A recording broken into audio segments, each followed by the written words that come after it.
Assalamualaikum warahmatullahi wabarakatuh. Welcome to Ketupat. Ketemu bareng Ustadz Bersama saya Rifa dan saya Hasan. hari ini kita akan membahas apa nih Mas Hasan? Wah, ini tema yang menarik nih Mas Rifa nih hari ini. Apa tuh? Menghatamkan Al-Quran di bulan Ramadan. Cakep.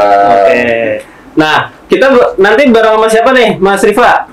Kita panggil aja langsung kali ya. Oh, kita langsung panggil aja ya. Oke, baik. Kita panggil Pak Ustadz Faisal. Oke. Jadi kesayangan kita. Assalamualaikum. Waalaikumsalam. Silakan Pak Ustadz. Ya. Oke, boleh kita perkenalkan dulu Pak Ustadz. Assalamualaikum warahmatullahi wabarakatuh. Waalaikumsalam warahmatullahi wabarakatuh. Nama saya Bapak Faisal Harun Syam. Ini nggak usah pakai Ustadz. Oh ya. Ya. Aslinya orang Sumatera, sama seperti kameramen ya. Dari Sumatera. Domisilinya tinggal di Kriya Pamulang 2. Sudah mempunyai 1 istri, 2 anak. Mungkin itu aja apa namanya sebagai perkenalan saya pada pertemuan di studio Gizidat ya. Iya.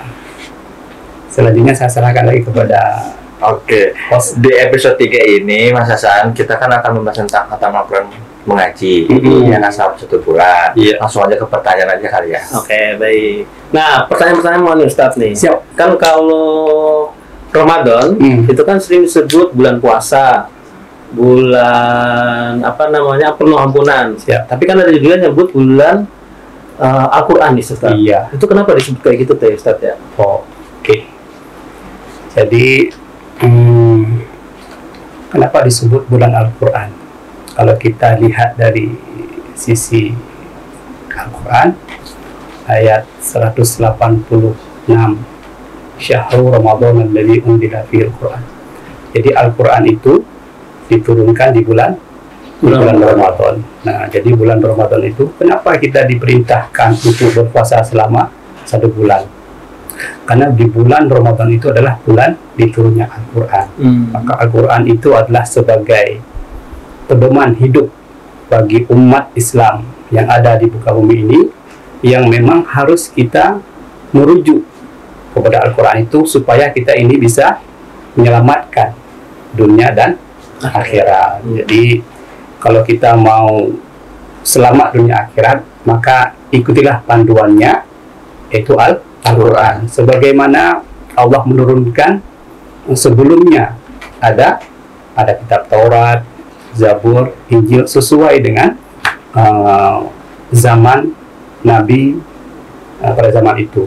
Ada Nabi Daud, Zabur ya, Taurat Nabi Musa, Injil Nabi Isa, kemudian Al-Quran yang melengkapi semua 4 kitab itu adalah Al-Quran. Nah, jadi Al-Quran itu adalah yang diberikan kepada Nabi Muhammad melalui malaikat Jibril untuk menyelamatkan umatnya supaya beriman kepada Allah Subhanahu wa Ta'ala. Jadi memang kita harus meyakini, kan ada di dalam Al-Quran itu ayat yang kedua, zalikal kitabul la raiba fihi hudal lil muttaqin. Jadi tidak ada keraguan di dalam Al-Quran itu, kemudian petunjuk bagi orang-orang yang bertakwa. Jadi kita harus yakin, karena fondasi yakin itu adalah rukun iman. Walaupun dia tidak ada posisi di rukun Islam, tapi Al-Quran adalah sebagai aksesoris pelengkap dari rukun Islam tadi. Karena ada syahadat, kemudian sholat, zakat, puasa, haji. Nah, itu adalah induknya sebagai fondasi umat Islam. Karena kalau sudah kita membangun rumah, pasti harus ada fondasi. Dan fondasi itu kita bangun sesudah terbentuk menjadi sebuah tempat fasilitas. Kalau isinya tidak ada, kan hampa itu kan, tidak bisa kita menikmati.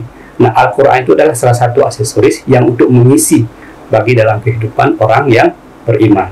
Kan ada juga di Al-Quran surat Al-Isra ayat 9 ayat 10. Inna hadzal qur'ana yahdi lillati hiya aqwam wa yubashshirul mu'minin. Jadi sesungguhnya Al-Qur'an itu adalah petunjuk bagi orang-orang yang mukmin.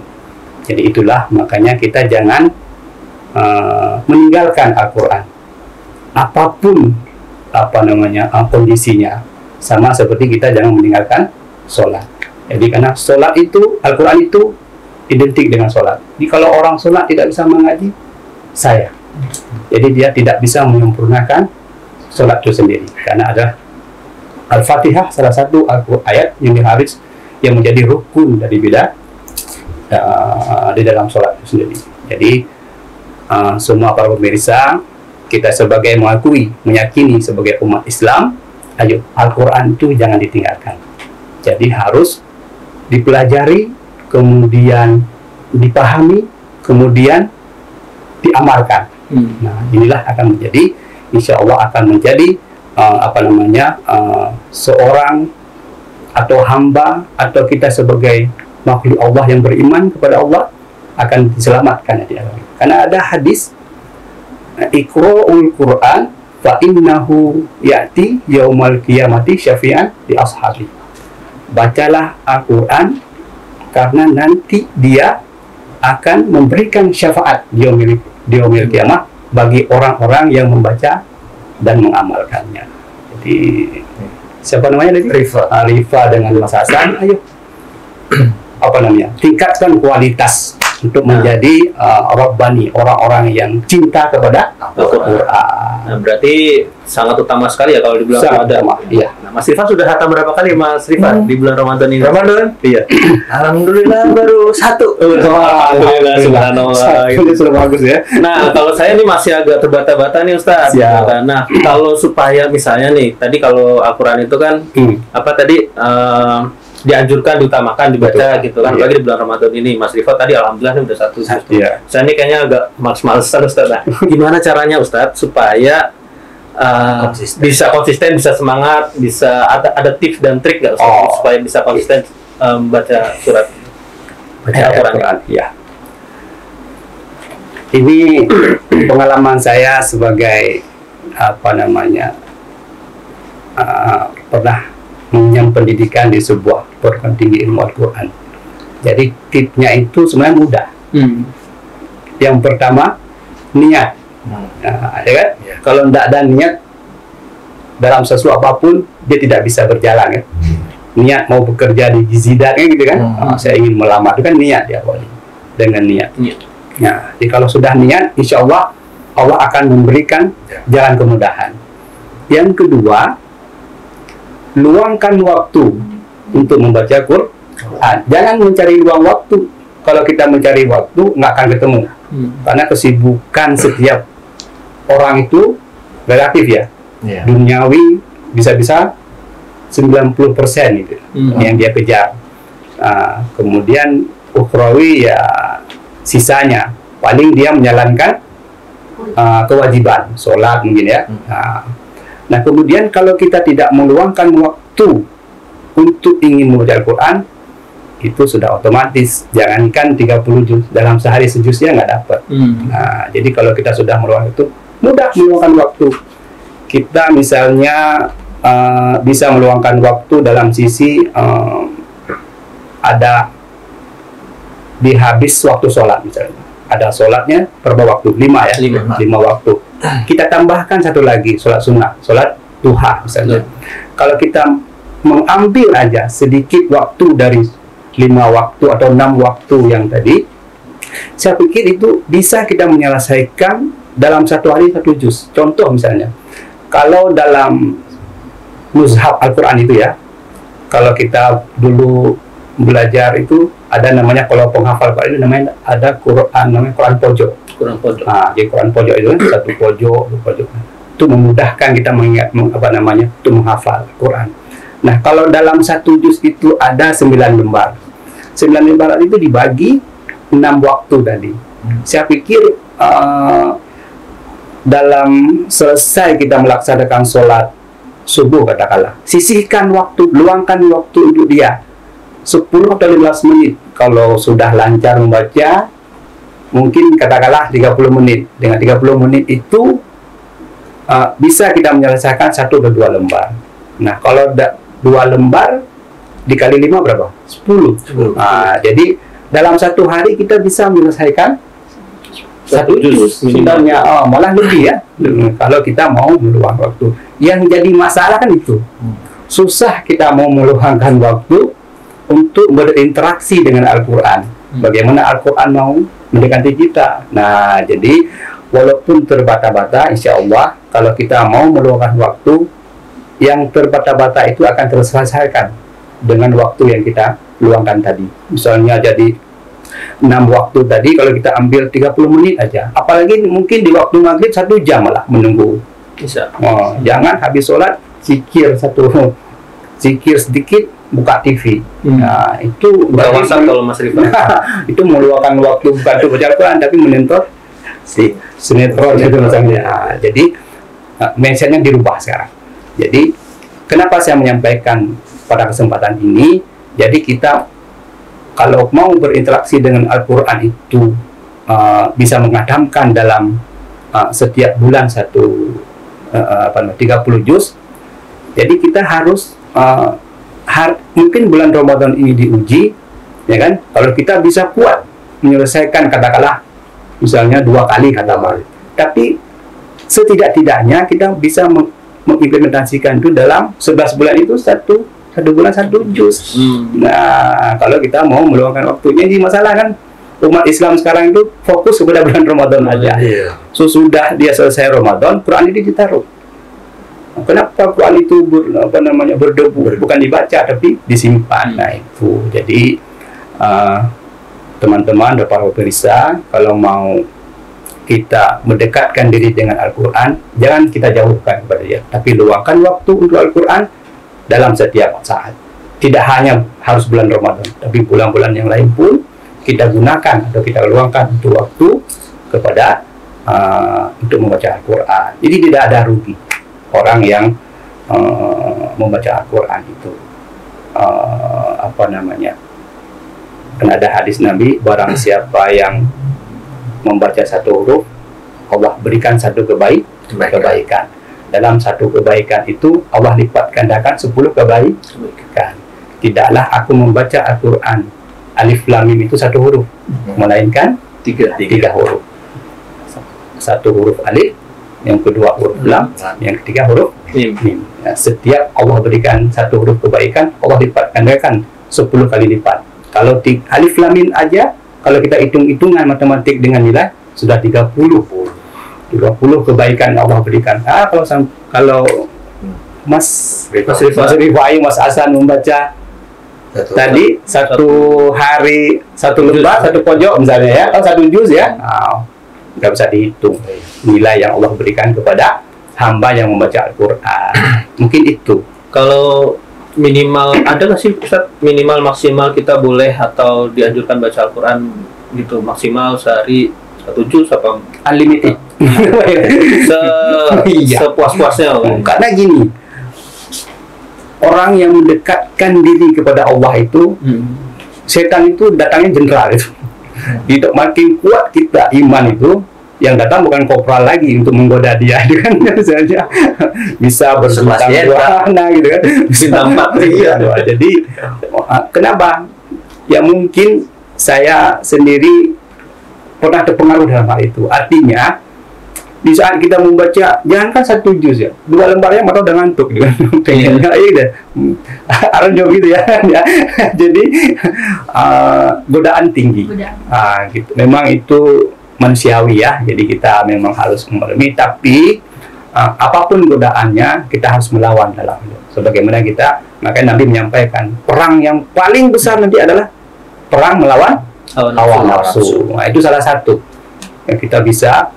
Apakah kita bisa melawan hawa nafsu itu untuk menjadi orang yang mendekatkan diri dengan membaca cinta kepada Al-Quran? Gitu. Jadi boleh sehari 1 juz, 2 juz. Tidak ada masalah. Sehari hatam boleh juga. Nah, Imam Syafi'i itu, ya kan, dalam 1 bulan selesai dia 30 juz. Bahkan sehari ada juga sahabat Nabi selesai dalam 30 juz. mencari nilai pahalanya kita bisa mengatakan setiap hari, baca aja 3 surat. Al-Ikhlas, Al-Falaq, An-Nas itu nilai pahalanya udah 30 juz ya. Jadi pilihan mana terserah.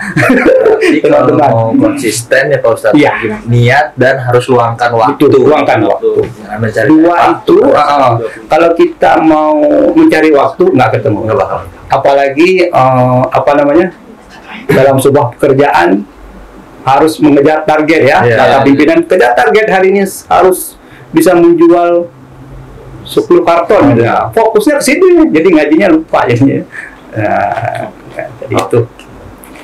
Oke, baik Pak Ustadz, pertanyaan selanjutnya, kalau melanturkan Al-Quran itu baiknya di dalam hati atau disuarakan gitu? Oh, Dilantangkan. Oke.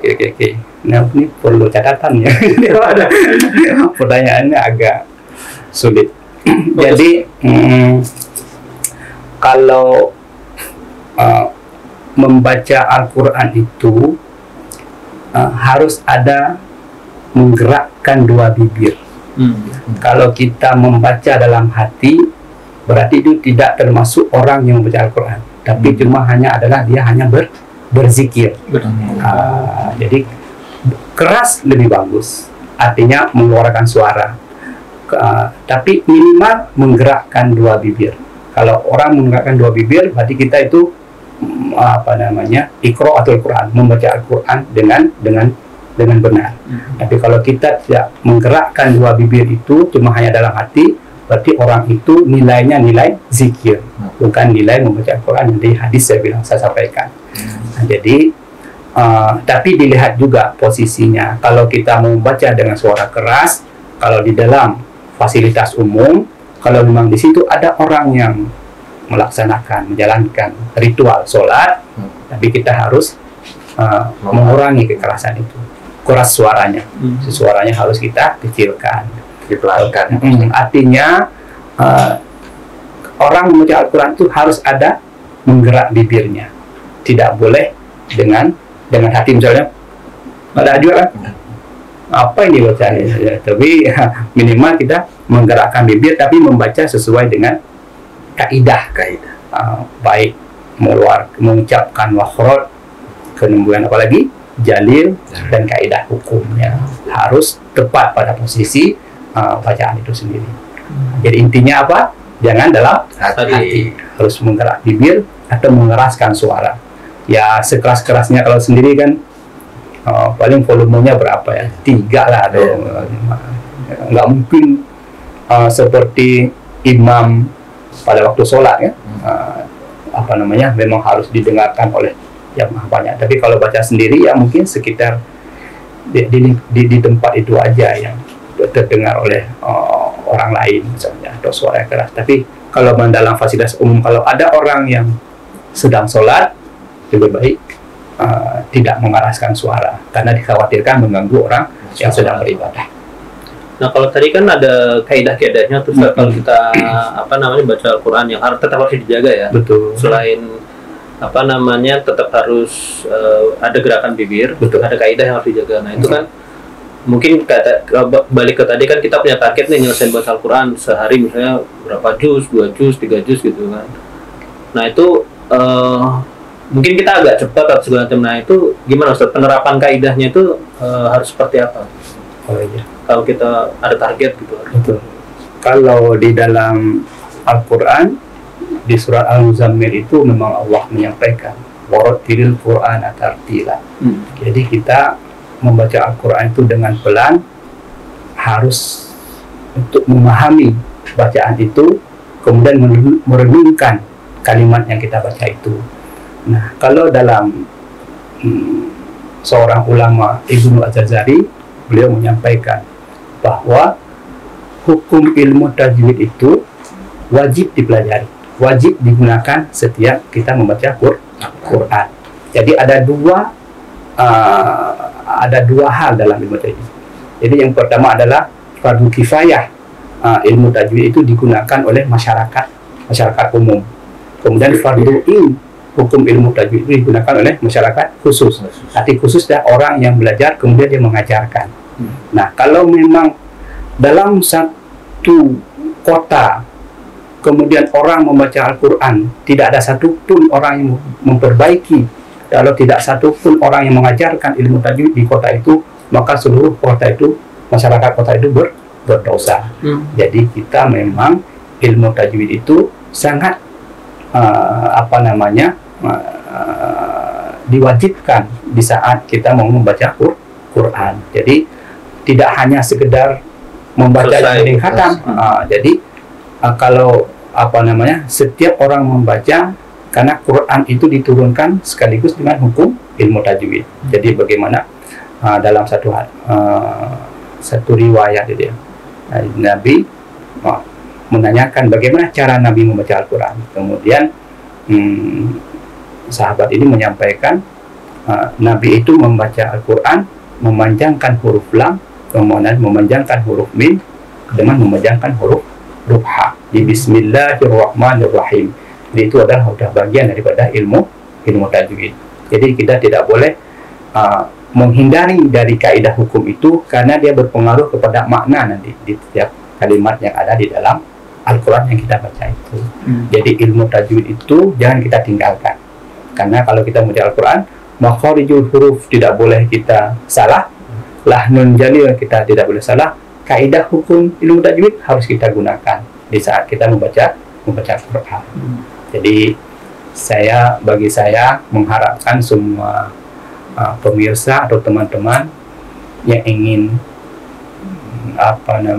murojaah ya untuk membaca Al-Quran, memang harus betul-betul konsentrasi kepada 3 hal tadi, makharijul huruf, kemudian lahnun jalil harokat, kemudian kaidah hukum ilmu tajwid. Jadi supaya itu jangan ditinggalkan, karena kesempurnaan 3 hal itu adalah menjadi kesempurnaan bagi orang yang membaca Al-Quran. Dia akan menjadi bacaan fasih dan benar.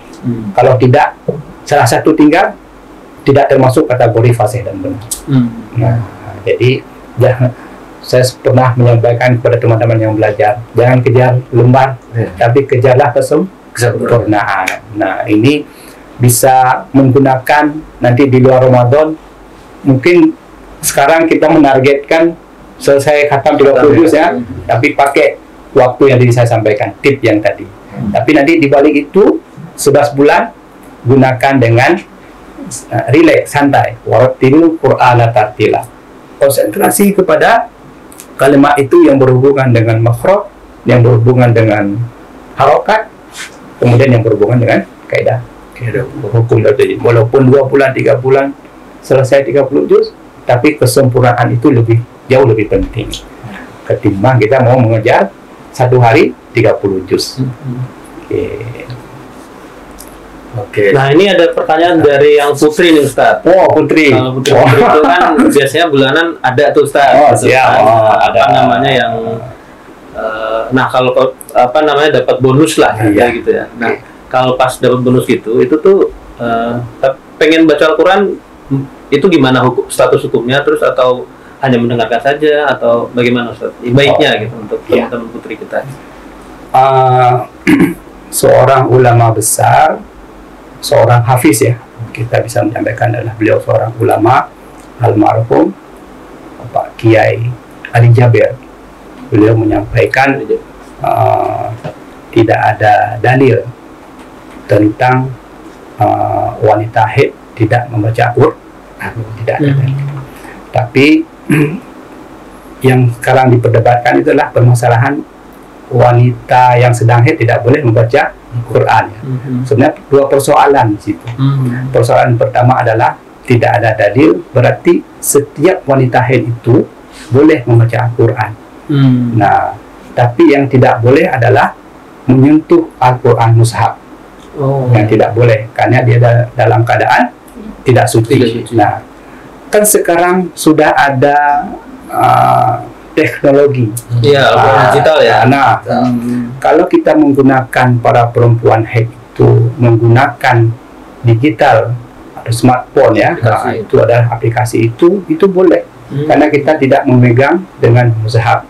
Toh pun kalau memang kita mau memegang mushaf, tapi pakailah sarung tangan untuk supaya tidak tersentuh langsung wanita haid itu Al-Quran mushaf itu sendiri. Karena Nabi pernah menyampaikan,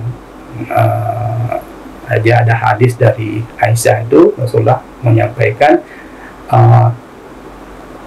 jika kamu ingin jika kamu dalam kondisi haid, maka laksanakanlah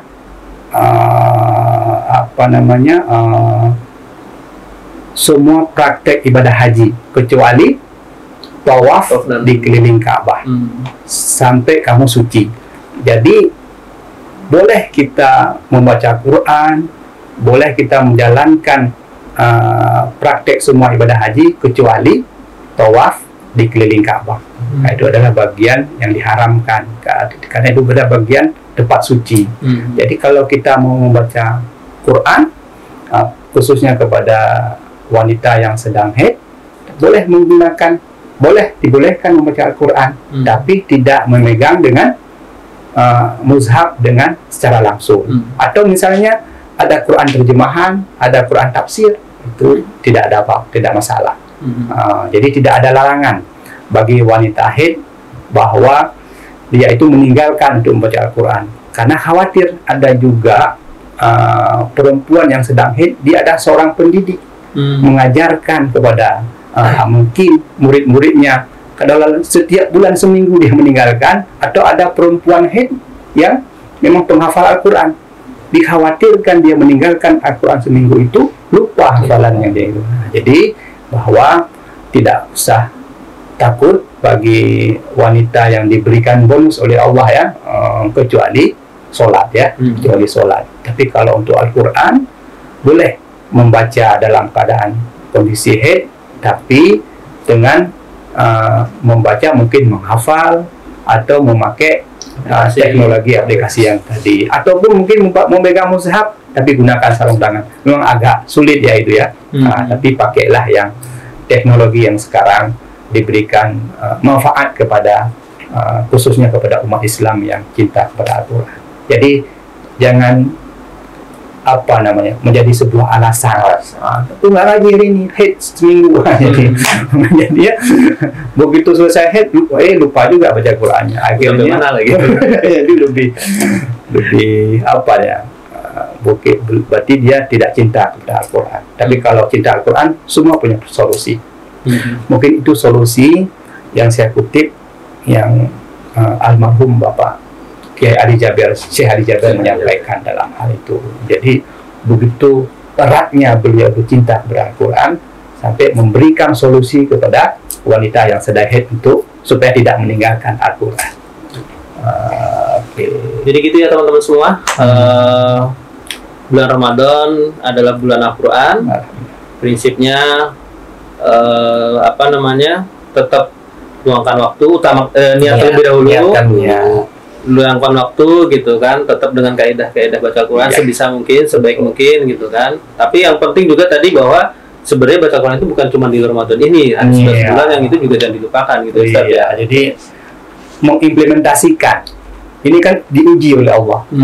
Wah, kalau ujiannya lulusnya bukan di bulan Ramadan, lulusnya di 11 bulan itu, bisa nggak dia menggunakan waktu sebagaimana dia menggunakan di waktu Ramadan? Dibilang sibuk kerja, bukankah teman-teman di bulan Ramadan juga sambil bekerja kan? Ini kan bekerja juga ya, masuk dari Senin sampai Sabtu.